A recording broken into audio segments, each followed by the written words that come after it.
Welcome to Guide Guru. We hope this video helps.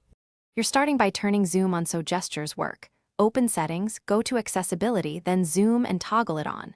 Once done, choose the zoom region, full screen or window, because that changes how magnification behaves. Make sure you know the core gesture. A double tap with 2 fingers toggles zoom. Also glance at maximum zoom and controller options now so you don't have to stop later. These first steps get you ready to actively zoom and then reverse the action. You'll next learn to control the amount of zoom so the screen feels natural. Double tap with 2 fingers to enter zoom, then rotate the digital crown to increase or decrease magnification. This gives precise control.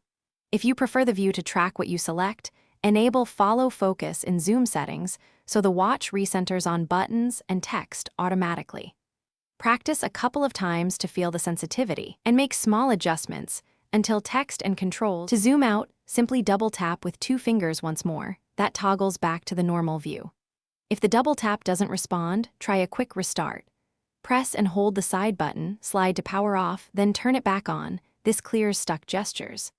If issues persist, check Bluetooth and updates on your paired iPhone, and as a last resort, reset accessibility settings.